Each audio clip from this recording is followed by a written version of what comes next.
tidak percaya kalau itu benar-benar Sinta. Karena setahu Adnan, Sinta itu selalu berpakaian seperti anak orang kaya terus, walaupun sebenarnya orang tuanya hanya karyawan biasa. Masa sih itu Sinta? Anak dari sepupunya Mama? Pikir Adnan sambil terus memperhatikan wajah wanita yang mirip dengan Sinta itu. Tapi kok mirip sekali dengan Sinta ya? Ujar Adnan, karena terakhir ia bertemu dengan Sinta waktu ia datang bertamu ke rumah orang tuanya, dan mereka semua pergi meninggalkan Sinta sendiri di rumah orang tuanya. Barangkali hanya mirip saja, tapi ngomong-ngomong kabar Sinta bagaimana? Apa dia sudah kembali ke rumah orang tuanya? Adnan jadi kepikiran dengan Sinta gara-gara melihat wanita yang seperti lagi kena gangguan jiwa itu. Adnan mengambil foto wanita itu, lalu ia melajukan kendaraannya pulang menuju tempat tinggalnya. Setelah sampai di rumah, Adnan langsung mencari keberadaan istrinya yang ternyata lagi ngobrol sama mamanya.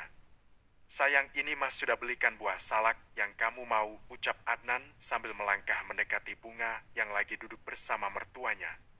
Wah, terima kasih Mas, mata Bunga berbinar-binar melihat kantong kresek yang ada di tangan suaminya. Sama-sama sayang, ini biasanya, kata Adnan sambil menyerahkan kantong plastik yang ia bawa dari pasar tadi. Tunggu dulu, biar Miss cuci dulu ya. Adnan menarik kembali kantong buah itu, lalu pergi ke dapur untuk mencuci buah salak itu, dan setelah dirasa bersih, Adnan kembali mendekati Bunga dan menyerahkan kembali buah salak yang sudah ditaruh di dalam piring oleh Adnan. Terima kasih ya Mas, Bunga tersenyum lalu mengambil buah salak itu dan memakannya. Tidak asam Mas, lebih ke manis rasanya, tapi tidak apa-apa, aku suka kok Mas. Bunga tidak mau membuat pengorbanan suaminya sia-sia. Dia tetap memakan buah salak itu untuk menghargai suaminya yang sudah repot-repot mencarikannya buah salak. Mah, Adnan memanggil namanya yang lagi memegangi botol Dot Aditya. Mama Erni menoleh ke arah Adnan dan langsung membawa cucunya ke pangkuannya. Ada apa, Nan? Kata Mama Erni setelah posisi duduknya sudah terasa nyaman. Mah, Anan tadi di pasar melihat gadis yang mirip dengan Sinta, anak dari sepupu Mama itu loh. Kata Adnan dengan serius. Tapi tampilannya seperti orang tidak waras gitu. Pakaiannya compang-camping dan terlihat seperti sedang hamil gitu loh, Mah. Kata Adnan menceritakan apa yang sudah ia lihat waktu di pasar tadi. Masa sih, Nan? Kata Mama Erni sambil menggeser duduknya mendekati Adnan. Iya, Mah. Coba lihat foto ini. Adnan menyerahkan ponselnya pada Mama Erni dan memperlihatkan foto wanita yang ia lihat di pasar tadi. Ya ini mirip sekali dengan Sinta. Tapi kok tampilannya seperti orang tidak waras begitu ya, Nan? Mama Erni jadi bingung dan balik bertanya. Nah itu dia, Mah. Adnan juga tidak tahu. Jadi menurut Mama itu beneran Sinta anak dari sepupu Mama itu bukan ya? Tanya Adnan penasaran. Kalau dilihat-lihat ya, Nan, sepertinya ini beneran Sinta. Tapi kok bisa jadi begitu ya? Padahal kan Sinta itu selalu berpenampilan seperti anak konglomerat gitu. Ujar Mama Erni sambil terus memperhatikan foto yang ada di ponsel Adnan. Sudahlah, ngapain ngurusin wanita itu? Mending kamu tanya istri kamu. Lagi pengen apa dia sekarang? Kata Mama Erni akhirnya tidak mau terlalu memikirkan Sinta yang sudah menjadi tidak waras. Lagi ngomongin apa sih, Mas? Tanya Bunga yang dari tadi memperhatikan suami dan mama mertuanya itu sepertinya asik sekali membahas tentang wanita. Enggak ada sayang. Tadi Mas waktu ke pasar cari buah pesanan kamu, Mas tidak sengaja melihat gadis yang mirip dengan Sinta, tapi penampilannya seperti orang tidak waras begitu loh sayang.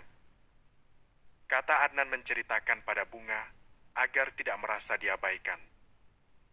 Sinta? Pikir Bunga. Oh, Sinta yang waktu itu datang ke rumah Mama ya, Mas. Memangnya kenapa dia bisa jadi begitu? Tanya Bunga ikutan ingin tahu tentang Sinta. Nah itulah sayang, yang Mas tidak tahu, masih ragu kalau itu beneran Sinta atau bukan, atau cuma mirip saja. Ucap Adnan menjelaskan pada Bunga. Sudah, kamu tidak usah ikut pusing mikirin itu. Kamu kan lagi hamil tidak boleh banyak pikiran. Sekarang lagi pengen apa mumpung Mas ada di rumah bisa melayani apa yang kamu pengen. Ujar Adnan sambil tersenyum menatap istrinya yang cantik jelita itu. Bunga hanya tersipu malu ditatap oleh suaminya seperti itu. Aku hanya ingin berdua sama kamu Mas, jawab Bunga dengan pelan karena malu kalau mertuanya dengar. Adnan tersenyum melihat tingkah istrinya yang bikin gemas. Boleh dong sayang, kan ada mama yang jagain Adit, ya kan mah? Kata Adnan melihat mamanya. Iya, ya. Jawab Mama Erni sambil senyum-senyum. Yuk sayang kita main ke kamar kamu, Mama Erni membawa cucunya pergi meninggalkan Adnan dan juga Bunga.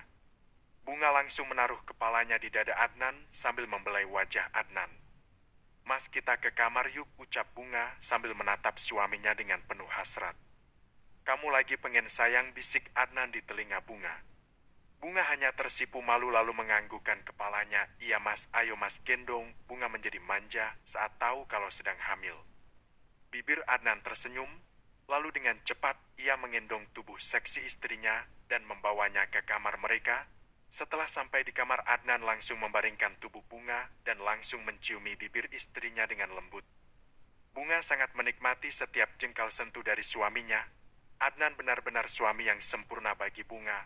Tidak hanya ganteng dan tampan, tapi cara Adnan memperlakukannya juga membuat Bunga sangat bahagia setiap kali disentuh oleh Adnan. Adnan begitu pandai membuat istrinya kelepek-kelepek kalau diranjang. Bukan hanya jago ukuran senjata, Adnan juga membuat Bunga begitu beruntung menjadi istri Adnan.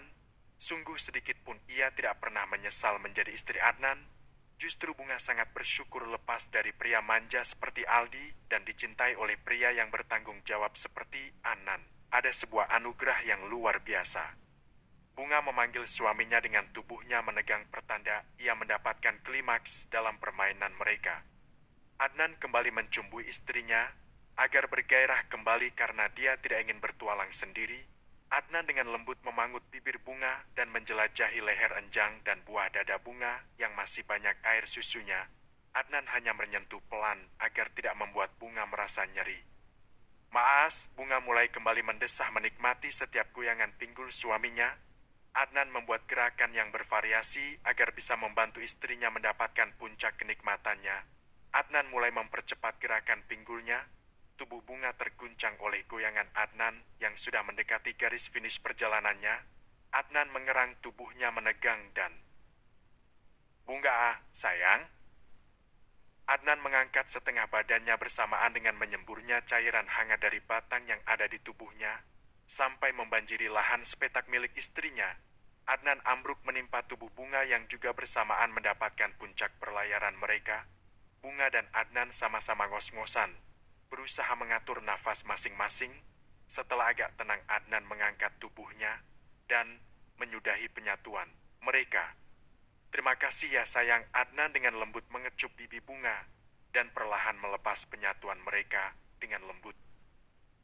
Di sini saja mas, aku mau memeluk dan mencium bau ketiak mas. Ucap Bunga merengek manja. Adnan menuruti keinginan wanita yang baru diketahui lagi hamil anak kedua mereka itu. Iya sayang, mas hanya baring di sini loh sayang, tidak kemana-mana. Kata Adnan dengan lembut lalu membawa kepala Bunga ke atas dadanya. Di kediaman Pak Hasan, terlihat pasangan itu baru pulang dari kantor. Istrinya yang akhir-akhir ini selalu ingin ikut ia ke kantor. Mama gak capek ikut papa ke kantor tiap hari? Tanya Pak Hasan saat mereka sudah tiba di rumah. Iya, daripada mama di rumah BT tidak ada temannya, mending ikut papa ke kantor sekalian bisa jagain papa. Siapa tahu papa genit sama perempuan lain. Jawab istrinya Pak Hasan sembari duduk di sofa empuk di rumahnya. Ah, mama ini ada-ada saja. Mama tahu justru kalau mama punya pikiran seperti itu. Papa yang sebelumnya tidak pernah terpikir akan selingkuh jadi kepikiran mau mencoba selingkuh. Kata Pak Hasan dengan mimik wajah serius. Papa! Bentak Mama Ira langsung berdiri. Jangan macam-macam ya, Pak. Awas saja kalau Papa berani mengkhianati Mama. Perkutut Papa itu akan Mama potong. Kata Mama Ira dengan kesal. Iya, kalau dipotong paling mama yang rugi tidak bisa merasakan enaknya dimasukin perkutut papa lagi, jawab Pak Hasan berseloroh. Papa Ai nyebelin banget sih, Pak, istrinya Pak mencubit perut suaminya. Aduh mah sakit, Pak Hasan meringis menahan sakit cubitan dari istrinya. Rasakan sakit kan? Awas saja kalau papa berani selingkuh. Mama Ira menangis karena kesal dengan perkataan suaminya. Ia menangis di dada suaminya sambil memukul-mukul dada Pak Hasan. Pak Hasan jadi bingung, niat hati cuma bercanda biar tidak terlalu serius menghadapi persoalan rumah tangga langsung memeluk istrinya. Mah, papa cuma bercanda loh. Mana mungkin papa berani berpaling dari mama yang cantik ini? Ujar Pak Hasan mencoba merayu istrinya yang memang terlihat masih sangat cantik itu. Tadi papa bilang mau mencoba selingkuh, kata Mama Ira sambil terisak-isak. Papa hanya bergurau, Mah. Tidak ada sedikit pun ya dalam hati papa untuk berpaling dari mama. Cuma mama yang ada di hati papa percaya sama papa. Pak Hasan memegang dagu istrinya dengan tatapan penuh cinta. Benar ya, Pah, kata Mama Ira sambil mengeratkan pelukannya. Benar, Mah, mama boleh ambil nyawa papa kalau papa berani mengkhianati mama. Kata Pak Hasan dengan serius. Mama percayakan sama papa, papa sayang sekali sama mama. Sudah ya, jangan menangis lagi. Pak Hasan menghapus air mata yang ada di pipi Mama Ira. Sudah yuk kita ke atas, Pak Hasan mengajak istrinya naik ke atas untuk ke kamar mereka. Pah, Mama Ira mendelik manja pada suami. Gendong dong, sudah lama sekali papa tidak mengendong mama. Mama Ira menatap suaminya dengan penuh harap. Mah, papa tahu encok antara malah jatuh berdua lagi dari tangga. Kata Pak Hasan saat mendengar permintaan istrinya itu. Papa goyang saja masih kuat. Masa mengendong mama saja sudah gak kuat. Emangnya badan mama gendut, badan mama seksi seperti ini kok masa papa tidak kuat mengendong mama? Kalau papa tidak mau biar mama yang gendong papa. Mama Ira mengancam suaminya akan menggendong balik suaminya kalau tidak mau menggendongnya. Iya ya biar papa saja yang gendong. Nanti malah semakin parah keadaannya kalau mama yang gendong papa bisa patah-patah tulang kita ini. Kata Pak Hasan, lalu dengan sigap ia langsung menggendong istrinya ala-ala bridal gitu dan langsung menuju kamar mereka. Sudah jangan minta aneh-aneh lagi papa capek, ucap Pak Hasan yang terlihat ngos-ngosan. Loh papa tidak mau langsung ngecas dulu, Mama Ira menggoda suaminya yang lagi kecapean itu. Gamah, maaf ya papa capek banget ini. Pak Hasan langsung telentang di tempat tidur mereka, dadanya naik turun karena merasa menghingal dadanya. Istrinya Pak Hasan hanya tertawa geli melihat suaminya yang sudah tidak muda lagi itu. Terlihat sangat kelelahan bagaimana tidak. Menggendongnya dari bawah sampai ke lantai atas naik tangga. Apa tidak ngos-ngosan itu? Mama Ira langsung berbaring di sisi suaminya itu. Mah jangan sekarang ya, nanti malam saja papa capek banget ini. Kaki papa rasanya pegal-pegal nih. Kata Pak Hasan ketika melihat istrinya sudah berbaring di sampingnya. Papa, mama tuh cuma mau nemanin papa saja kok, tidak minta digituin. Kata Mama Ira sambil membelai kumis suaminya. Mereka beristirahat sampai ketiduran sampai malam hari. Pak Andi dari tadi menunggu istrinya katanya mau pulang tidak usah dijemput. Tapi sudah 7:30 malam belum pulang juga. Pak Andi mencoba menelpon istrinya tapi tidak diangkat. Kemana sih mama ini? Katanya mau pulang tapi sampai sekarang belum datang juga. Tahu begitu mending aku ke sana saja tadi. Umpat Pak Andi bicara sendiri. Pak Andi mencoba menghubungi Adnan dan langsung tersambung. Iya Pak, Assalamualaikum. Ucap Adnan dari seberang telepon. Waalaikumsalam Nan, mama kamu sudah pulang atau belum? Kalau belum papa akan ke rumah kalian sajalah. Tanya Pak Andi terdengar seperti sedang kesal. Oh, mama baru saja pulang, Pak. Papa tunggu saja paling sebentar lagi mama sampai rumah kok, Pak. Jawab Adnan menjelaskan sama Pak Andi. Sudah kangen ya sama istrinya, Adnan menggoda papanya. Sudah papa lagi bete nungguin mama kamu mama banget, kata Pak Andi dengan kesal. Cingambek nih, kesabaran banget sih, Opah. Adnan semakin senang menggoda papanya. Apaan sih Nan, bercanda aja deh. Sudah papa tutup ya? Pak Andi hendak menutup panggilan teleponnya. Pak, tunggu dulu. Mama udah bilang belum sama papa. Tanya Adnan menghentikan Pak Andi memutuskan panggilan teleponnya. Bilang soal apa Nan? Mama tidak bilang apa-apa sama papa. Jawab Pak Andi tidak mengerti. Wah, Mama mau bahagia sendirian saja rupanya, Pak. Mama tidak mau ngajak-ngajak Papa. Ujar Adnan mengompori Pak Andi. Soal apa sih Adnan? Jangan buat Papa penasaran ah.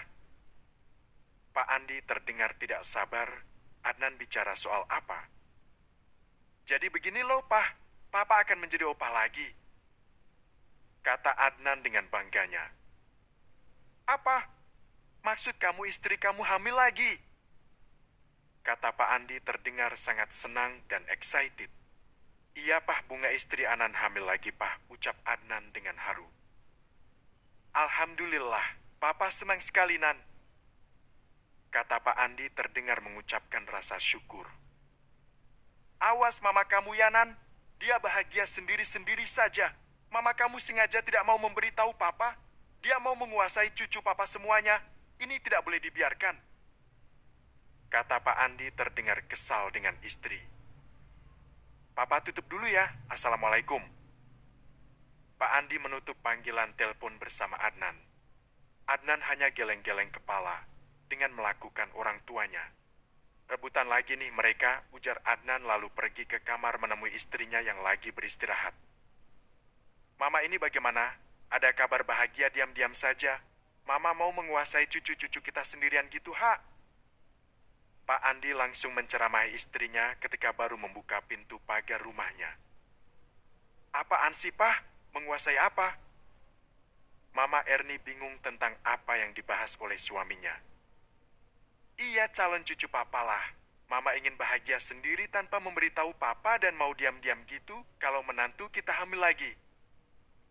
Kata Pak Andi terus saja nyerocos. Oh Allah, Papa kirain apa? Mama Erni tertawa melihat suaminya. Mama baru saja mau memberikan kejutan untuk Papa, tapi Papa sudah tahu duluan. Kata Mama Erni sambil terus tertawa. Oh gitu ya, jadi Mama tidak diam-diam menyembunyikan kabar bahagia ini sama Papa. Kata Pak Andi terlihat canggung dan malu sendiri. Iya tidaklah Pak, justru Mama mau memberitahu kabar ini supaya surprise untuk Papa. Tapi gak jadi deh. Papa sudah tahu duluan. Kata Mama Erni menjelaskan. Mereka berdua tertawa karena mereka lucu sendiri sambil berpelukan. Mbak Erni, saya mau bertemu dengan anak saya. Bab 22. Niat jahat. Pak Andi beserta istrinya langsung melihat ke arah suara laki-laki yang berasal dari luar pagar rumah mereka. Nampak sepasang suami istri dan dua orang anak yang baru menginjak usia remaja serta dia buatas besar seperti orang mau pindahan. Hamdan, kalian ngapain malam-malam datang ke sini mencari anak kalian? Yang orang tuanya kan kalian, kenapa justru mencari kemari? Mama Erni langsung mendekati pintu pagar sambil memastikan kalau yang datang itu beneran Hamdan sepupunya atau bukan. Iyalah Mbak, kami mencari ke sini. Kalau tidak ke sini, di mana lagi anak kami Sinta tinggalnya? Ucap pria yang bernama Hamdan itu, ayah dari Sinta itu datang mencari putrinya yang waktu itu ia sudah tinggal di rumah Pak Andi dan Ibu Erni. Iya, kami tidak tahu di mana anak kalian, lagian bukan urusan kami. Ngapain juga kami harus mengurusi anak kalian? Kalian saja masih sehat bugar seperti ini. Cecar Mama Erni menanggapi pernyataan dari Hamdan adik sepupunya itu. Tapi Mbak, waktu itu Sinta saya suruh tinggal di sini bersama kalian. Kan kita sudah sepakat akan menikahkan Sinta dengan Adnan. Jadi apa salahnya kalau Sinta tinggal bersama kalian di sini? Ucap Hamdan dengan percaya dirinya mengatakan keputusan yang ia ambil secara sepihak. Kamu itu bagaimana sih Hamdan? Kapan kami menyetujui tentang perjodohan itu? Perasaan kami tidak bilang apa-apa deh. Kamu jangan kepedean begitu ah. Aneh-aneh saja kamu ini. Kata Mama Erni dengan tegas. Lagi pula ya Hamdan, Adnan itu sudah menikah bahkan anaknya sudah mau 2. Tambah Mama Erni lagi. Tidak, tidak mungkin kapan kalian menikahkan Adnan. Kenapa kalian tidak kompromi dulu dengan saya? Hamdan terlihat tidak terima. Dia marah merasa dikhianati oleh keluarga Mama Erni. Loh Hamdan, kenapa kamu jadi marah? Apa pula urusan kamu dengan anak kami? Kenapa pula kami harus kompromi dulu dengan kamu soal putra kami? Kamu itu aneh. Pak Andi yang dari tadi hanya diam jadi ikut bicara karena Hamdan berbicara kasar pada istrinya. Pokoknya saya tidak terima, anak saya dipermainkan, saya akan tuntut kalian. Bentak Hamdan pada kedua orang tua Adnan. Hah? Hamdan, mau kamu tuntut sampai ke langit pun, kami tidak takut. Mama Erni mulai terbawa emosi. Ada-ada saja kamu ini, maksain kehendak pada orang lain. Mama Erni bukannya membukakan pintu pagar justru mengemboknya. Loh mbak, kok digembok? Kami itu tamu loh, hargai sedikit kenapa? Kata Hamdan ketika melihat Mama Erni mengembok pintu pagar rumahnya. Iya tamu, tapi tamu tidak diundang, sama seperti anak kalian waktu itu datang asal nyelonong masuk tanpa permisi. Emang kalian pikir ini rumah nenek moyang kalian? Ini itu rumah milik suami saya. Jadi maaf kami tidak menerima tamu, apalagi tamu yang seperti mau pindahan seperti kalian ini. Kata Mama Erni dengan kasar. Mama Erni sengaja bersikap seperti itu agar mereka tidak semena-mena. Karena Mama Erni tahu sifat dari sepupunya itu suka bertindak seenaknya. Dulu harta warisan dari kakek mereka habis dijual oleh Hamdan karena banyak hutang kalah berjudi. Mbak, tolong Mbak izinkan kami menginap semalam saja di sini. Istri Hamdan memohon sama Mam Erni. Kami tidak tahu mau kemana lagi Mbak. Rumah kami sudah disita oleh ban karena Mas Hamdan tidak bisa membayar tagihan ban. Ujar istrinya Hamdan menjelaskan dengan air mata beruai membasahi pipinya. Pasti suami kamu ini masih belum bertobat, masih suka berjudi kan? Kata Mama Erni sambil melihat ke arah Hamdan. Iya Mbak, Mas Hamdan banyak hutang karena judi online. Kalau dibilangin Mas Hamdan selalu memukuli saya. Istrinya Hamdan mengadukan perbuatan suaminya pada Mama Erni. Bu, apa-apaan sih? Pakai ngaduin segala. Kata Hamdan membentak istrinya yang mengadukan tindakannya sama Mama Erni. Kamu ini Hamdan dari dulu tidak pernah berubah. Habis harta warisan kakek kamu jual gara-gara hutang judi. Sekarang kalian melarat gara-gara hutang judi, kamu lagi Hamdan. Astagfirullah Hamdan. Mama Erni hanya bisa mengelus dada, menahan perasaan kesal pada adik sepupunya itu. Hamdan tidak menjawab apa-apa, dia hanya tertunduk diam tidak berani berbicara lagi, sedangkan Mama Erni lagi bicara sama suaminya. Bagaimana ini Pak? Mama kasihan sama anak istrinya Hamdan. Kalau si Hamdan saja terserah mau kemana ini ada anak dan istrinya. Mama tidak tega membiarkan mereka luntang-lantung tanpa tujuan. Ucap Mama Erni bicara pada Pak Andi suaminya. Iya sudah kalau Mama kasihan suruh saja mereka masuk. Tapi ingat jangan menyalahkan Papa kalau sepupu kamu itu bikin masalah di rumah. Jawab Pak Andi langsung memberi peringatan pada istrinya. Ih Papa, bukannya memberi solusi malah nambah beban pikiran Mama. Mama Erni berdecak kesal sama suaminya. Loh Papa kan cuma mewanti-wanti, ujar Pak Andi dengan serius. Terus Mama harus bagaimana dong Pak? Kasih solusinya dong Pak, Mama bingung ini. Mama Erni menggoyang-goyangkan lengan Pak Andi dengan manja. Ya Mama boleh suruh mereka masuk. Kasihan juga sudah malam, mungkin mereka juga belum makan. Kata Pak Andi akhirnya memberikan jawaban yang membuat istrinya bisa tersenyum. Makasih Papa, Mama Erni tersenyum genit. Mama Erni mendekati pintu pagar lalu membuka gembok besar yang bergantung manja di pintu pagar itu. Ayo masuk, silakan nginap di sini, tapi jangan lama-lama. Kata Mama Erni terang-terangan. Dia tidak mau berbasa-basi dengan Hamdan nanti bisa nginjak kepala. Terima kasih Mbak, kata istrinya Hamdan. ada sedikit senyum di sudut bibirnya. Setelah diizinkan masuk oleh Mama Erni, mereka masuk mengikuti tuan rumah. Nah, ini untuk tempat tidur kalian, kata Mama Erni pada kedua gadis kembar yang baru beranjak remaja itu. Terima kasih Tante, ucap kedua gadis itu dengan sopan. Sifatnya menurun dari ibunya yang selalu ada tata krama, berbeda dengan Sinta kakaknya yang arogan yang menuruni sifat Hamdan ayah mereka. Sama-sama, ayo masuk dan mandi, habis itu ke ruang makan, kita makan bersama, kata Mama Erni sambil tersenyum pada kedua gadis remaja yang lagi lincah-lincahnya di usianya. Iya Tante, jawab mereka bersamaan. Lalu masuk dan membersihkan diri ke kamar mandi. Mama Erni lalu membuka pintu kamar yang bersebelahan dengan kamar kedua gadis kembar itu. Nah, ini kamar kalian, kata Mama Erni bicara pada Hamdan dan juga istrinya. Terima kasih ya Mbak, ucap istrinya Hamdan dengan sopan. Berbeda dengan Hamdan yang langsung nyelonong masuk, itulah sifat yang membuat Mama Erni tidak suka dengan Hamdan. Maafkan suami saya ya Mbak, ucap istrinya Hamdan merasa tidak enak hati dengan tingkah suaminya.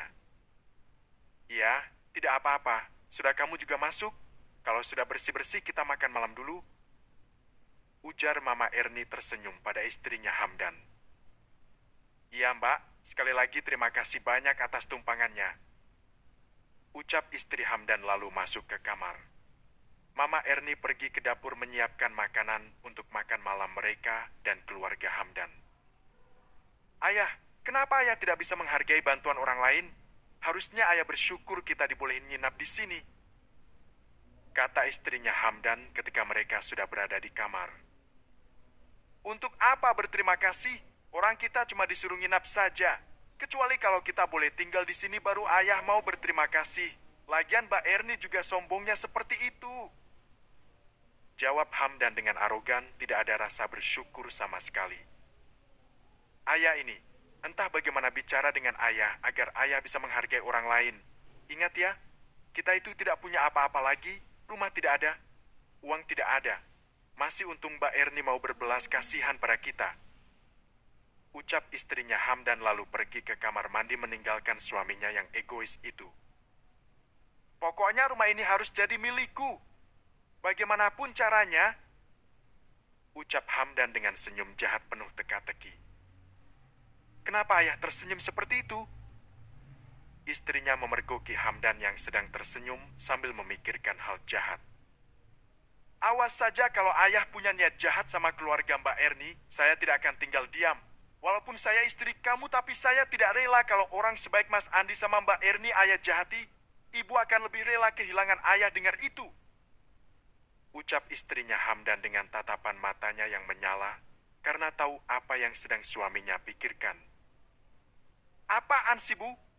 Ayah melakukan semua itu demi kalian, kata Hamdan memaki-maki istrinya. Sudahlah ya, bertobatlah. Ayah lihat ini karena ayah selalu jahatin orang. Harusnya ayah itu mikir bagaimana caranya menemukan anak gadis kita. Kalau tidak ada di sini, bukannya memikirkan bagaimana cara menguasai hak milik orang lain, bentak istrinya Hamdan, karena sudah terlalu kecewa dengan sikap suaminya yang tidak tahu rasa terima kasih itu. Akan aku ceritakan semua sama Mbak Erni dan Mas Andi niat ayah, karena ibu tidak mau terlibat kejahatan lagi bersama ayah, kata istrinya Hamdan, lalu pergi menuju keluar kamar.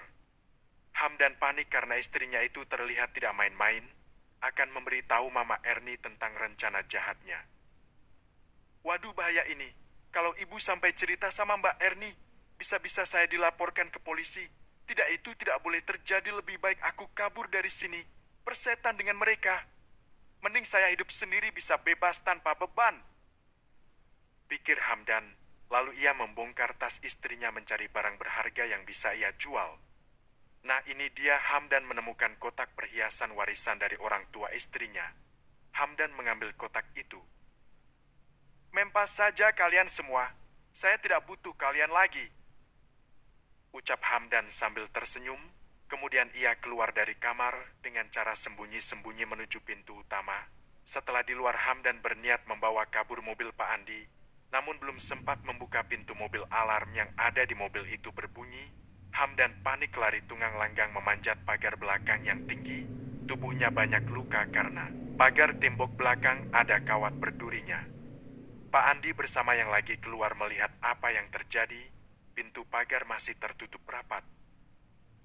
"Jangan-jangan ini ulah suami saya, Mas," kata istrinya Hamdan, lalu berlari ke kamar dan ia berteriak histeris.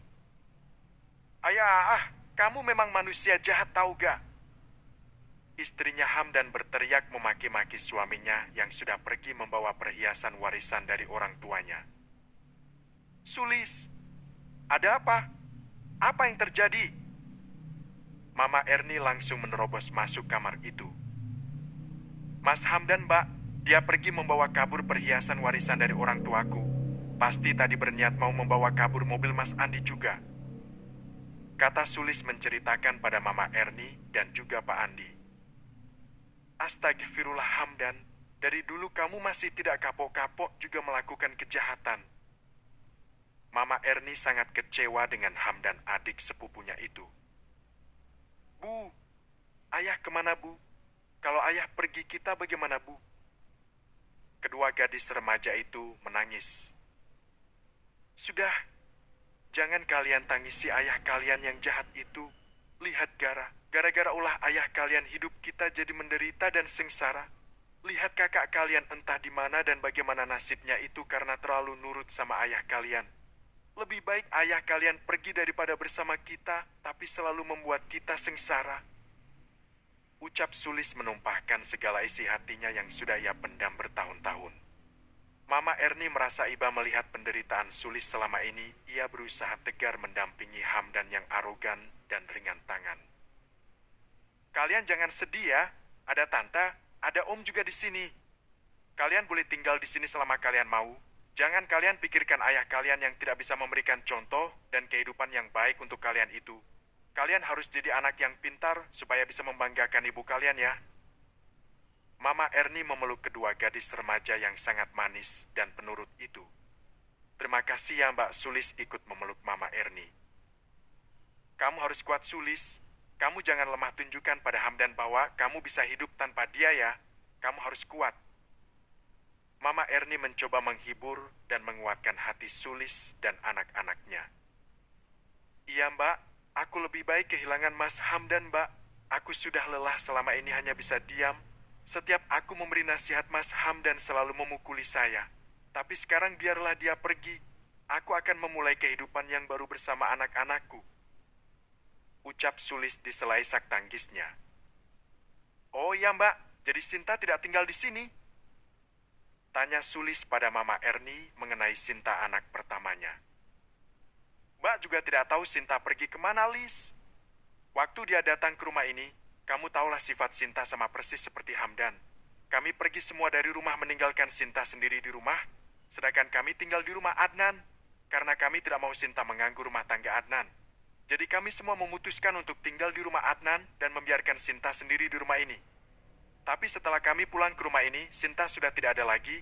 Kami tidak tahu Sinta pergi kemana. Kami pikir Sinta pulang ke rumah kalian," jawab Mama Erni menjelaskan dengan detail tentang Sinta yang waktu itu datang tiba-tiba ke rumah mereka.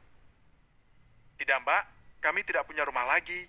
Ayahnya Sinta yang menyuruhnya datang kemari dan menyuruh Sinta mendekati Adnan agar segera menikahinya. Itu atas perintah Mas Hamdan. Mas Hamdan ingin Sinta menikah dengan Adnan agar Mas Hamdan bisa ikut tinggal di sini. Karena kami tidak mempunyai rumah lagi, kami pulang ke desa, juga numpang di rumah saudara. Itu pun kami diusir gara-gara Mas Hamdan mencuri ponsel anak dari keluarga saya." Sulis menceritakan semua kejadian yang beberapa bulan menimpa keluarganya. "Mas Hamdan mengajak kami datang ke sini dengan alasan ingin bertemu Sinta. Sebenarnya Mas Hamdan punya niat jahat sama kalian, Mbak. Mas Hamdan ingin menguasai harta dan rumah kalian. Tapi saya berusaha mencegah dan mengancam akan menceritakan semua rencana jahat Mas Hamdan sama Mbak dan juga Mas Andi. Mungkin karena takut, aku laporkan Mas Hamdan pergi membawa kabur perhiasan yang rencananya akan saya buat modal usaha." Sulis dengan berlinang air mata mencerat semua rencana jahat suaminya terhadap keluarga Pak Andi. Astagfirullahalazim, Pak Andi terhenyak mendengar cerita dari Sulis tentang Hamdan. Suami kamu itu benar-benar ya sulis. Sudah kamu jangan pernah mau menerima laki-laki seperti Hamdan itu lagi. Kata Pak Andi dengan raut wajah kecewa dan juga kesal. Sudah, ayo kita lanjutkan makan lagi. Kalian pasti sudah lapar. Jangan pikirkan ayah kalian yang jahat itu. Mama Erni mengajak mereka semua kembali ke ruang makan untuk melanjutkan makan malam yang sempat tertunda gara-gara kejadian yang menghebohkan tadi. Sementara Hamdan berlari dengan tubuh penuh dengan darah karena menerobos kawat berduri di atas tembok rumah Pak Andi. Hamdan meringis menahan perih di tubuhnya karena berlari tidak melihat jalan. Hamdan menabrak sekelompok preman yang lagi berkumpul di pinggir jalan. Hah, mau cari mempas kamu ya? Bab 23. Memasak untuk sang istri. Hamdan babak belur dihajar oleh para preman yang lagi berkumpul di pinggir jalan. Hamdan tersungkur tidak berdaya, perhiasan curian milik istrinya diambil oleh para preman itu. Bos, orang itu tidak bergerak lagi. Jangan-jangan, kata salah seorang anak buah preman itu saat melihat keadaan Hamdan yang sudah tidak sadarkan diri lagi. Sudah, biarkan saja. Nanti juga akan bangun sendiri kalau sudah capek tidur, jawab ketua preman itu. Ayo kita tinggalkan tempat ini. Lihat, ini lumayan kan? Ketua preman itu menunjukkan perhiasan yang diambilnya dari tangan Hamdan. Pria ini pasti bukan orang baik-baik. Ini pasti hasil curian.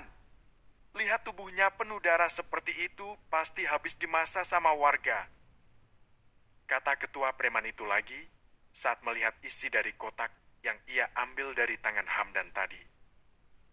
Ayo cabut sekarang. Mereka pergi dengan mengendarai sepeda motor dan meninggal Hamdan yang tergeletak di pinggir jalan yang sepi itu. Adnan terbangun saat mendengar suara azan subuh. Adnan segera beranjak dari tempat tidur, lalu melihat putra mereka yang masih tidur dengan pulas. Adnan tersenyum melihat putra dari Aldi, namun sudah seperti anak kandungnya sendiri, karena dia yang selalu ada di sampingnya sejak bayi itu berada di dalam kandungan ibunya. Duh, ngantuk banget ya sayang. Adnan mencium pipi gembul putranya. Adnan melihat istrinya yang masih terlelap. Adnan mendekati istrinya lalu dengan lembut ia membangunkan Bunga sambil menepuk-nepuk pelan pipi mulus istrinya. Sayang, Adnan memanggil Bunga. Bangun yuk, kita sholat subuh dulu, ucap Adnan sambil tersenyum melihat wajah wanita yang sangat ia cintai itu. Bunga mengerjap-ngerjapkan matanya, melihat wajah suaminya yang lagi tersenyum di depan wajahnya. Mas, ucap Bunga sambil mengeliat manja. Sudah subuh ya? Tanya Bunga sambil melirik jam yang ada di atas meja riasnya. Iya sayang, yuk mandi kita sholat subuh dulu, ajak Adnan dengan lembut pada istrinya. Mas mandi saja duluan, nanti aku nyusul, kata Bunga. Dengan malas-malasan Bunga keluar dari dalam selimut. Mas kok masih di sini, kata Bunga saat melihat mata Adnan tidak berkedip memandangnya. Bunga tidak sadar kalau dia lagi tidak memakai apa-apa. Masih? Kok ngelihatnya seperti itu? Kayak baru pertama kali saja. Bunga langsung menutup tubuhnya dengan selimut lagi karena merasa malu diliatin suaminya. Kamu cantik sekali sayang, Adnan mencium bibir Bunga. Iya sudah, Mas mandi di kamar sebelah, kamu mandi di sini saja, kata Adnan. Ia tidak mau mandi bersama, takutnya sampai pagi di kamar mandi dan tidak jadi sholat subuh. Kenapa? Mas marah ya karena aku tutupin, ucap Bunga dengan nada lirih. Tidak sayang, Mas hanya tidak ingin membuat kamu capek. Kalau mandi berdua kamu tahu sendiri kan, ujar Adnan tersenyum penuh arti. Mas nakal, Bunga langsung memeluk Adnan. Sudah Mas mandi dulu ya, kamu juga mandi. Adnan melepas pelukan istrinya daripada batang bawahnya nyut-nyutan terus. Iya Mas, jawab Bunga. Mereka mandi di kamar mandi terpisah agar tidak melakukan penyatuan di kamar mandi. Setelah selesai mereka melaksanakan kewajiban mereka sebagai umat muslim. Setelah selesai salat, Adnan langsung turun ke bawah. Adnan akan membuat sarapan untuknya dan juga untuk istrinya. Biasanya Bunga yang melakukan, Tapi Adnan tidak ingin istrinya kecapean. Apalagi saat ini istrinya lagi hamil muda. Mas lagi ngapain? Sudah Mas duduk saja atau olahraga sana? Kata Bunga saat melihat suaminya mau melakukan pekerjaan dapur. Ini tugas Bunga, Mas. Aku tidak mau jadi istri durhaka. Kata Bunga lagi, sambil mengambil pisau yang ada di tangan Adnan. Sayang, tidak apa-apa. Kamu kan lagi hamil, nanti kamu kecapean loh. Jawab Adnan dengan lemah lembut. Mas Bunga tersendiri pada suaminya. Kamu itu kepala keluarga, tulang punggung keluarga. Sehari-hari Mas sudah capek bekerja. Aku ingin menjadi istri yang berbakti untuk kamu, Mas. Hamil bukan alasan untuk bermalas-malasan. Ucap Bunga dengan bijak. Jadi sekarang Mas duduk, atau kalau Mas mau bantuin, tolong lihat anak kita, siapa tahu dia sudah bangun. Kata Bunga sambil menatap lembut suaminya. Benar kamu tidak mau Mas bantuin masak? Tanya Adnan sambil mengaruk kepala bagian belakangnya. Iya Mas, kata Bunga tersenyum, namun saat mencium bau bawang, perut Bunga seperti diaduk-aduk. Huyek. Bunga berlari ke wastafel dan muntah-muntah. Sayang, Adnan dengan sigap mendekati istrinya. Kan sudah Mas bilang, kamu itu masih rentan sayang. Adnan memijit tengkuk Bunga. Mas, maafin aku ya Mas. Selalu bikin repot kamu. Ucap Bunga dengan penuh rasa bersalah. Merepotkan apa sayang? Ini tuh hal normal bagi wanita hamil. Itulah gunanya suami sayang. Bisa membantu jikalau diperlukan. Bisa berbagi suka maupun duka. Bisa mengantikan kamu di dapur kalau lagi seperti ini. Ucap Adnan memberi pemahaman pada istrinya. Kamu nurut sama Mas ya. Sekarang kamu istirahat saja di kamar. Adnan menggendong Bunga dan mengantarkannya ke kamar mereka. Terima kasih ya Mas. Kamu benar-benar suami yang sempurna untuk Bunga. Kata Bunga ketika sudah berada di tempat tidurnya. Kamu juga istri yang sempurna buat Mas, jawab Adnan lalu mencium kening istrinya. Mas ke bawah lagi ya, Adnan turun lagi ke bawah setelah memberikan obat pada Bunga. Adnan memasak menu yang segar supaya istrinya mau makan. Kebetulan Adnan bukan anak yang manja, jadi dia sudah terbiasa memasak. Ia walaupun tidak begitu pandai, tapi lumayan bisa memasak saat istrinya lagi butuh bantuan seperti ini. Adnan menyiarkan segalanya dan langsung mengeksekusi masakannya di atas kompor dengan cekatan Adnan bisa dengan cepat melakukannya. Setelah siap, Adnan langsung menyiapkan untuk istrinya dan membawanya ke kamar. Sayang, Adnan masuk dengan membawa nampan yang berisi hidangan untuk dia dan Bunga. Ini Mas sudah masakin buat kamu. Mas yakin kamu pasti suka sayang. Ujar Adnan sambil menyiapkan untuk Bunga. Wah, Mas pandai masak juga. Kok tidak pernah bilang kalau Mas bisa masak? Aku kan jadi malu Mas kalau masakan aku tidak enak. Kata Bunga merasa minder sendiri. Kata siapa masakan kamu tidak enak? Masakan kamu itu enak pakai banget sayang. Adnan memuji masakan istrinya. Ia masakan Bunga memang enak. Dan itu Adnan rasakan selama ini.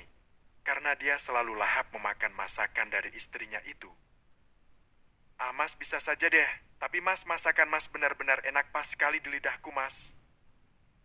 Bunga dengan lahap menikmati masakan Adnan. Itu tandanya kalau kita itu berjodoh dan sehati sayang, kata Adnan sambil tersenyum memandang wajah istrinya yang makin hari semakin cantik itu. Aku bahagia menjadi istrimu Mas. Aku sangat bersyukur dicintai oleh laki-laki sebaik kamu. Sudah tampan, baik, soleh, pekerja keras, pandai masak lagi. Ucap Bunga begitu bangga dengan suaminya.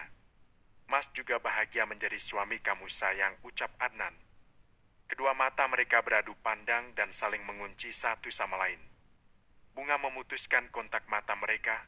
Bunga terlihat jadi salah tingkah dilihati oleh Adnan sambil tersenyum manis padanya. Mas, jangan lihatin aku seperti itu. Aku malu tahu. Ucap Bunga sambil mengalihkan pandangannya ke box bayi mereka. Adnan hanya tertawa melihat Bunga yang salah tingkah. Ia merasa gemes ingin menghujani rasa kasih sayangnya pada istrinya itu, namun sayangnya waktu sudah sangat mepet, ia harus segera berangkat ke kantor. Tidak ada meeting sih, tapi karena dia adalah atasan di sana, jadi harus memberikan contoh yang baik untuk karyawan dan bawahannya. Kamu tidak apa-apa kalau rumah sendirian atau mau ditemanin sama mama saja, kata Adnan akhirnya mengakhiri pandang-pandangan mereka. Tidak apa-apa mas, aku bisa sendiri kok.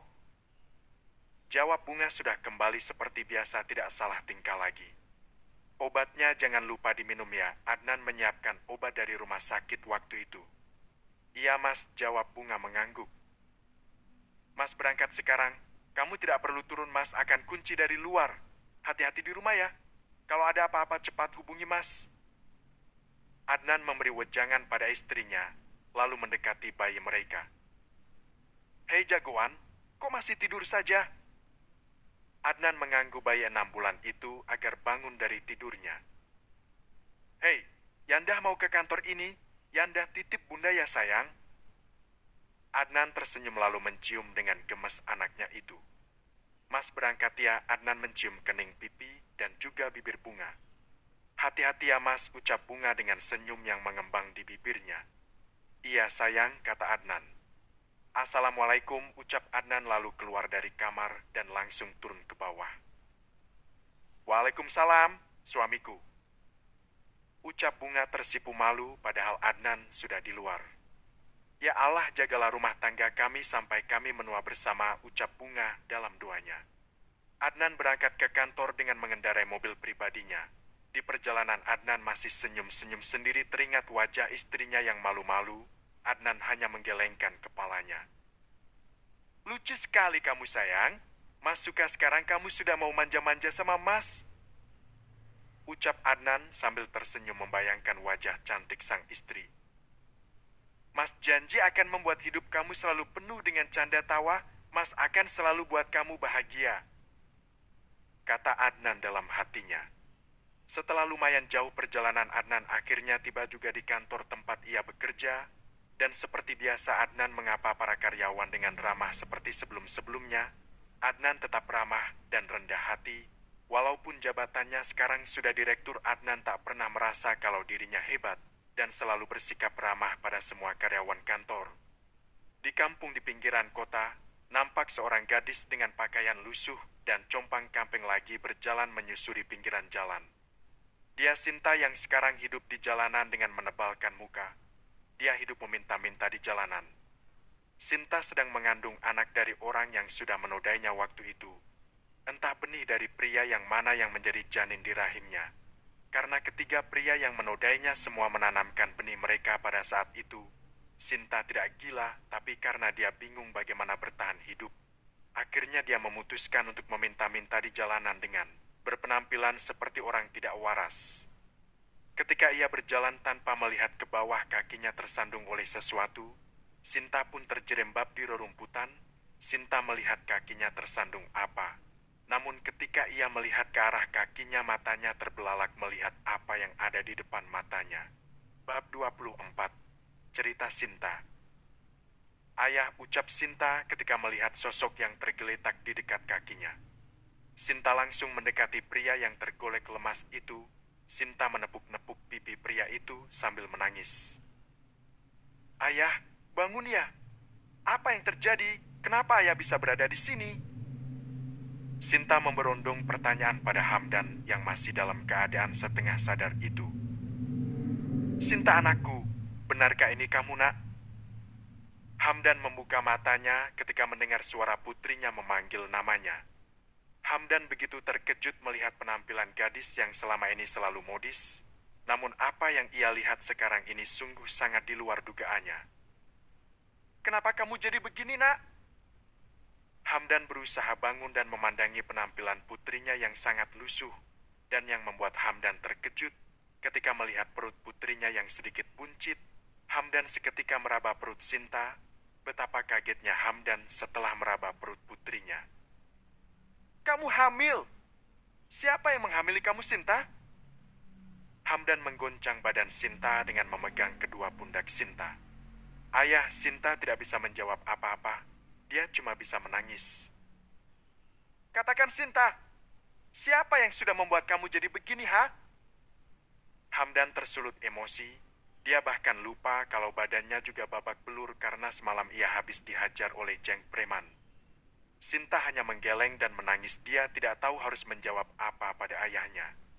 Ayah, hanya itu yang diucapkan oleh bibir Sinta. Hamdan menangis dan meninju-ninju tanah yang dilapisi oleh rerumputan di dekat mereka duduk. Sinta, dengar ayah. Katakan pada ayah siapa yang menghamili kamu. Ucap Hamdan terdengar frustasi, karena adanya itu tidak mau bicara. Sinta memandangi wajah ayahnya itu, lalu memegang tangan ayahnya sembari berkata, "Ayah," ucap Sinta sambil menarik nafas panjang, lalu melanjutkan kata-katanya. "Aku..." Sinta nampak ragu-ragu untuk mengatakan pada ayahnya. "Kamu kenapa, Sinta? Ayo katakan saja pada ayah." Kata Hamdan tidak sabar mendengar penjelasan dari putrinya itu. "Aku dinodai sama orang yang tidak dikenal ayah." Sinta menundukkan kepalanya, lalu berkata lagi. "Aku diperkosa oleh 3 orang laki-laki tua ayah," ucap Sinta lagi, lalu menangis memeluk ayahnya. "Apa? Hamdan tidak bisa berkata apa-apa lagi. Mulutnya terkunci saat mendengar penjelasan dari putrinya. Hatinya hancur. Putri yang paling ia sayang kini sudah hancur karena ulah oknum yang tidak bertanggung jawab. "Kenapa itu bisa terjadi, Nak?" Hamdan berusaha menguasai rasa marah di dalam hatinya. "Kita cari tempat dulu, ayah. Jangan di sini," kata Sinta bilang pada ayahnya, karena mereka ada di pinggir jalan sudah seperti gembel. "Iya, ayo. Kamu tinggal di mana, Nak?" tanya Hamdan, menanyakan tempat tinggal Sinta sekarang. "Aku tinggal di gubuk di pinggir kampung ya, gubuk kosong yang tidak ada lagi yang punyanya," jawab Sinta sambil membantu ayahnya untuk berdiri. Sinta membawa Ham dan ayah pergi ke tempat ia tinggal, disebut gubuk reot yang ada di pinggir kampung. "Ayah kenapa bisa ada di sini dan badan ayah babak belur begitu?" tanya Sinta saat mereka sudah sampai di gubuk tempat tinggal Sinta. "Kamu tinggal di tempat seperti ini, Nak." Hamdan tidak percaya melihat semua itu. Ia justru berpikir kalau Putri lagi hidup senang di rumah kakak sepupunya. Namun ternyata sangat jauh dari apa yang ia bayangkan. "Kenapa kamu tidak tinggal di rumah Tante Erni? Bukannya ayah menyuruh kamu tinggal di sana?" kata Hamdan. Karena waktu itu dia menyuruh Sinta pergi dan tinggal di rumah Mama Erni. "Ceritanya panjangnya," kata Sinta sambil ikut duduk di bangku panjang yang ada di gubuk itu. "Pagi itu aku datang ke rumah Tante Erni, dan yang membukakan pintu pagar waktu itu Om Andi. Aku langsung masuk, meski Om Andi terlihat tidak suka dengan kedatanganku. Aku masuk dan menyapa Tante Erni yang saat itu lagi sarapan, namun aku terkejut melihat sosok wanita muda yang cantik sedang duduk berdekatan dengan Mas Adnan. Setelah aku tanya sama Tante Erni, ternyata wanita itu adalah istrinya Mas Adnan, bahkan mereka sudah mempunyai anak laki-laki yang lagi digendong oleh Tante Erni. Tante Erni nampak sangat tidak suka dengan kehadiranku. Aku memutuskan untuk langsung ke kamar dan tidak memperdulikan mereka suka atau tidak. Meskipun aku sebenarnya tahu kalau mereka tidak suka dengan kedatanganku yang tiba-tiba tanpa diundang. Namun aku mencoba membuang jauh-jauh rasa malu itu. Aku bersikap cuek sesuai apa yang dikatakan oleh ayah. Setelah dari kamar meletakkan tas sama cover pakaianku, aku kembali ke meja makan. Di sana aku mencoba bersikap seperti tuan rumah. Aku menyuruh wanita istri Mas Adnan itu menyiapkan sarapan untukku. Namun apa yang terjadi ternyata mereka marah sama aku. Apalagi Tante Erni yang memang tidak suka padaku. Dia mengambil makanan yang ada di meja dan disimpan di dalam lemari kemudian dikunci. Mereka pergi ke kamar masing-masing, aku pun pergi ke dapur karena perutku merasa sangat lapar. Tapi ternyata semua persediaan makanan sudah disimpan Tante dan dikunci di dalam lemari. Aku akhirnya memutuskan untuk ke kamar dan tertidur. Ketika aku terbangun ternyata rumah sepi, tidak ada orang lagi di rumah Tante Erni. Karena aku sangat lapar dan tidak mempunyai uang, akhirnya keesokan harinya aku pergi meninggalkan rumah Tante Erni dengan cara memanjat pagar. Karena gerbang depan sudah digembok. Ketika dalam perjalanan yang tidak ada tujuan, Perut sangat lapar, badanku gemeteran. Aku mampir di warung kecil yang ada di pinggir jalan. Ibu penjaga warung itu sangat baik. Beliau memberikan aku makan sepuasnya tanpa harus membayar. Tapi otakku yang jahat saat melihat toples berisi uang timbul niatku untuk membawa kabur uang itu. Tapi namanya aku ketahuan dan diteriakin maling oleh ibu warung itu. Aku dikejar oleh beberapa orang warga yang kebetulan ada di sekitar sana. Aku berlari tunggang langgang hingga tas sama cover pakaianku tercecer dan aku tidak bisa mengambilnya. Aku berlari ke tempat pembuangan sampah dan masuk ke dalam tumpukan sampah hingga akhirnya aku selamat karena mereka tidak menemukan aku yang ada di dalam tumpukan sampah itu. Gara-gara lama dalam tumpukan sama baju dan badanku menjadi bau, aku bingung harus bagaimana. Karena pakaianku sudah hilang tertinggal saat aku berlari karena dikejar warga. Hingga ide konyolku muncul, aku masuk ke perkampungan dan berniat mencuri pakaian, dan itu berhasil tanpa ada halangan. Aku langsung mencari sungai untuk membersihkan diri dan mandi. Namun saat aku sedang mandi, aku dikejutkan dengan kedatangan 3 orang laki-laki yang umurnya sudah seumur ayah. Mereka menodaiku secara bergiliran. Aku tidak bisa melawan. Hiks. Sinta menangis di ujung ceritanya. Jahat sekali tante kamu itu. Kita harus minta pertanggungjawaban dari mereka, ujar Hamdan dengan geram. Pertanggungjawaban apa, ayah? Ini semua memang kesalahan kita. Mereka tidak melakukan apa-apa. Ayah, jangan cari perkara terus ya. Sinta marah pada ayahnya karena mau menyalahkan keluarga Mama Erni. Pokoknya kita harus meminta pertanggungjawaban mereka, titik. Bab 25, berterus terang. Hamdan tetap nekat mau meminta pertanggungjawaban dari keluarga Mama Erni atas apa yang sudah dialami oleh Sinta putrinya. Ayah! Sinta membentak Hamdan ayahnya. Sadar ayah, semua ini karena kesalahan Sinta sendiri. Semuanya ini tidak akan terjadi kalau karena ulah ayah. Kata Sinta menyalahkan ayahnya atas semua yang terjadi padanya. Kalau saja ayah mau mendengarkan apa kata ibu, dan ayah bisa berhenti berjudi, kita tidak akan jadi melarat seperti ini, ayah. Teriak Sinta karena kesal pada ayahnya yang selalu egois dan mau menang sendiri itu. Kamu menyalahkan ayahmu, Sinta. Hamdan merasa kecewa pada putrinya itu, karena menyalahkan dia. Padahal selama ini Sinta selalu ada di pihaknya dan selalu membelanya kalau istrinya lagi marah padanya. Ayah melakukan itu semua karena kamu, nak.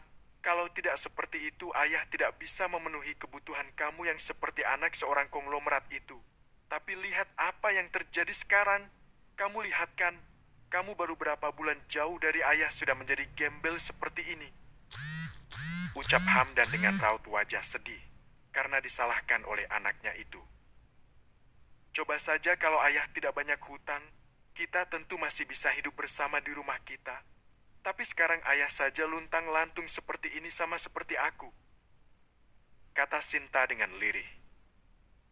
Pokoknya mulai sekarang ayah berhenti menyalahkan orang lain atas apa yang sudah terjadi pada kita. Sinta menatap ayah yang hanya diam. Sekarang ibu sama adik-adik ayah tinggalkan di mana? Tanya Sinta lagi pada Hamdan. Hamdan bingung harus menjawab apa sama Sinta. Ia takut kalau bicara jujur anak itu akan marah dan tambah membencinya. Kenapa ayah diam? Sinta menatap wajah ayah mencari jawaban. Ibu kamu baik-baik saja, jawab Hamdan sambil mengalihkan pandangannya ke arah lain. Ayah tidak melakukan apa-apa sama ibu kan? Sinta masih belum puas dengan jawaban dari Hamdan. Sebenarnya, Hamdan ragu-ragu mau bicara. Sebenarnya apa ya? Sinta semakin yakin kalau ayahnya sudah melakukan sesuatu pada ibunya. Hamdan menatap Sinta lekat-lekat, lalu menarik nafas yang dalam. Sebenarnya ayah sama ibu dan juga adik-adik kamu datang ke rumah Tante Erni dengan alasan mencari kamu supaya bisa tinggal di rumah Tante Erni, dan ayah mengajak ibu kamu agar membantu rencana ayah untuk merebut harta tante kamu. Tapi ibu kamu menolak dan mau melaporkan ayah dan menceritakan niat jahat ayah pada Tante Erni dan suaminya. Karena ayah ketakutan, ayah akhirnya pergi membawa kabur perhiasan ibu kamu dan mencoba membawa kabur mobil Om Andi. Tapi naas mobil Om Andi ada alarm anti maling.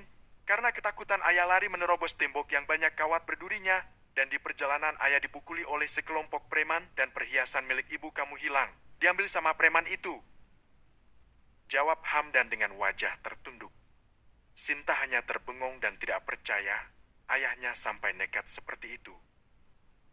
Kenapa ayah punya niat sejahat itu ya? Sekarang pasti keluarga Tante Erni semakin benci sama ayah dan ibu. Pasti ibu juga akan sakit hati sama ayah. Kata Sinta menyesalkan perbuatan ayahnya. Semua sudah terjadi, kata Hamdan yang hanya bisa pasrah dengan nasibnya. Bapak sama anak itu hanya bisa diam memikirkan nasib mereka ke depannya. Tidak ada yang bicara lagi. Keduanya sibuk dengan pemikirannya masing-masing. Sekitar jam 7 malam Aldi baru pulang dari kantor. Ketika masuk ke dalam rumah nampak Sonia sudah datang menyambutnya. Kok telat pulangnya? Tanya Sonia dengan lembut. Aldi nampak bingung melihat sikap Sonia yang biasa cuek dengan dia. Tumben nanyain, biasanya cuek saja, mau jam berapa saya pulang? Kata Aldi sambil menatap ke arah Sonia. Ya pingin belajar jadi istri yang baik saja, Mas. Emangnya tidak boleh? Tanya Sonia dengan manja. Boleh saja sih, tapi aneh saja. Kamu yang selama ini cuma sibuk dengan diri sendiri, tahu-tahu bersikap lemah lembut seperti ini. Ujar Aldi sambil terus melangkah ke arah sofa dan duduk. Ini minumnya, Mas. Sonia memberikan segelas teh hangat untuk Aldi. Terima kasih, Aldi tersenyum sambil mengambil gelas dari tangan Sonia. Mas mau langsung makan atau mau mandi dulu, ucap Sonia berusaha menjadi seorang istri yang baik. Saya mau mandi dulu, gerah banget. Jawab Aldi lalu bangun dari duduknya. Mereka pergi ke kamar. Sesampainya di kamar, Sonia membantu melepaskan pakaian Aldi dan menyiapkan handuk untuk Aldi. Kok manis sekali sih, kata Aldi sambil mencubit hidung Sonia. Mas jadi mau deh, ucap Aldi sambil memandangi wajah Sonia. Ah, Mas bisa saja, sudah mandi sana. Jawab Sonia sambil tersipu malu. Nanti saja mandinya, sekarang Mas ingin mandi keringat bersama istri Mas. Aldi langsung menyerang bibir Sonia dengan rakus. Mas pelan-pelan, kenapa? Sonia merasa tidak nyaman dengan perlakuan Aldi. Sudah nikmati saja, kata Aldi sambil terus memangut bibir seksi Sonia. Tanpa babi-bu lagi, Aldi langsung melakukan penyatuan tubuh mereka. Sonia hanya bisa pasrah dengan perlakuan Aldi yang sangat kasar kalau lagi bercinta dengannya. Mas pelan-pelan, bisik Sonia sambil mengigit bibirnya karena Aldi menggenjot tubuhnya dengan sangat kencang sekali. Membuat tubuh Sonia berguncang karena genjotan Aldi yang hasratnya lagi memuncak. Aldi tidak peduli dengan rengekan Sonia. Justru ia semakin bergairah melihat Sonia merintih dan mendesah, kadang berteriak karena merasakan hentakan yang kuat dari batang milik Aldi. Aldi semakin mempercepat gerakan pinggulnya. Wajahnya sudah memerah, tubuhnya menegang. Aldi berteriak tanpa menyebut nama siapapun. Ah, teriak Aldi bersamaan dengan berkedutnya batangnya di dalam tubuh Sonia. Semburan yang sangat banyak sekali membasahi sawah sepetak milik Sonia. Semoga cepat jadi ya, bisik Aldi lalu melepaskan penyatuan mereka. Oh, Sonia menjerit kecil karena Aldi melepaskan batangnya dengan kasar, tidak seperti biasanya dengan pelan dan hati-hati. Mas sakit tahu, pelan kenapa? Kata Sonia sambil meringis. Sekarang kita coba yang kasar sayang, karena kalau pelan kamu tidak hamil-hamil. Jawab Aldi dengan santai, lalu mengambil handuk mau ke kamar mandi. Tiba-tiba pikirannya teringat dengan bunga. Aldi kembali mendekati Sonia yang masih terbaring dengan tubuh polosnya. Adik kecil Aldi kembali nyut-nyutan. Sonia melihat Aldi datang lagi mendekatinya. Mas, mau ngapain? Sudah mandi sana? Usir Sonia, namun Aldi tidak bergeming. Dia melihat bunga sedang tersenyum padanya. Aldi langsung mendekati bibir Sonia dan langsung melumat dengan lembut, tidak kasar seperti melumat bibir Sonia. Sonia hanya menikmati sentuhan bibir Aldi sambil berpikir dalam hatinya. Kenapa tiba-tiba lembut seperti ini? Batin Sonia sambil membalas pangutan bibir Aldi. Aldi kembali menjelajahi tubuh istrinya yang dilihatnya sebagai bunga. Gairah Aldi sangat bergelora. Hasratnya naik lebih tinggi. Aldi bersiap menyatukan tubuh mereka sambil bibirnya tersenyum dan menyebut nama. Bab 26. Kesal. Bunga, ucap Aldi dengan senyuman yang mengembang mendekati bibir Sonia. Mendengar suaminya menyebut wanita lain di saat sedang mencumbuinya, Sonia meradang dengan sekuat tenaga. Sonia mendorong tubuh Aldi. Keterlaluan kamu, Mas! Sonia bangun dan langsung melayangkan tamparan ke pipi Aldi. Plaak! Pak! Tamparan dari telapak tangan Sonia mendarat di pipi Aldi. Tega ya Mas kamu ya? Bentak Sonia pada Aldi. Berani-beraninya Mas membayangkan wanita lain saat sedang menyentuhku, kata Sonia dengan emosi yang meletup-letup. Sonia melemparkan semua barang yang ada di sekitarnya. Aldi yang hanya bisa diam karena dia baru tersadar dari hayalnya tentang bunga. Masih terlihat linglung karena hasratnya patah di tengah jalan. Jadi selama ini Mas memikirkan wanita kampung itu, bentak Sonia dengan keras. Ingat Mas, ingat surat perjanjian kita. Jika Mas dan orang tua Mas tidak mau jadi gembel, jangan pernah bermain-main dengan saya. Kata Sonia mengancam Aldi. Aldi kesal dan berteriak, menghamburkan bantal dan selimut yang Sonia lempar padanya tadi. Cuma itu yang kamu bisa, mengancam dan mengancam. Aldi mendekati Sonia lalu dipegangnya lengan Sonia dengan keras. Kalau kamu bisa cepat memberikan aku keturunan, mungkin aku bisa lupa dengan bunga. Tapi apa? Kamu sampai saat ini belum ada tanda-tanda akan hamil. Ucap Aldi setengah berbisik di dekat telinga Sonia. Sekarang saya beri kamu waktu 1 tahun lagi. Jika kamu masih belum hamil, saya akan pergi dan saya sudah siap untuk hidup miskin. Kata Aldi sambil mendorong dengan kasar Sonia, lalu langsung menyatukan batang kemaluannya di dalam lembah milik Sonia. Mas kamu jangan kasar seperti ini. Berontak Sonia, namun Aldi tidak memberikan sela. Aldi langsung menghujamkan senjatanya dengan gerakan cepat tanpa ampun. Sonia hanya pasrah dan berusaha menikmati kemarahan Aldi yang sudah menuntut dia segera hamil. Aldi terus melakukan gerakan bercocok tanam di lahan milik Sonia. Rasa marah bercampur dengan nafsu menjadi satu. Aldi terus mengerahkan pinggulnya dengan keras sampai Sonia merintih kesakitan. Aldi yang sudah kesetanan, nafsunya sudah di ubun-ubun. Aldi mengerang tubuhnya menegang dan dalam hitungan sekitar Aldi melepaskan semua bibit yang ada di batang tugasnya di dalam sawah milik Sonia. Dan dengan kasar Aldi melepaskan penyatuannya. Untuk kedua kalinya, Sonia merasa Aldi tidak selembut biasanya di malam itu.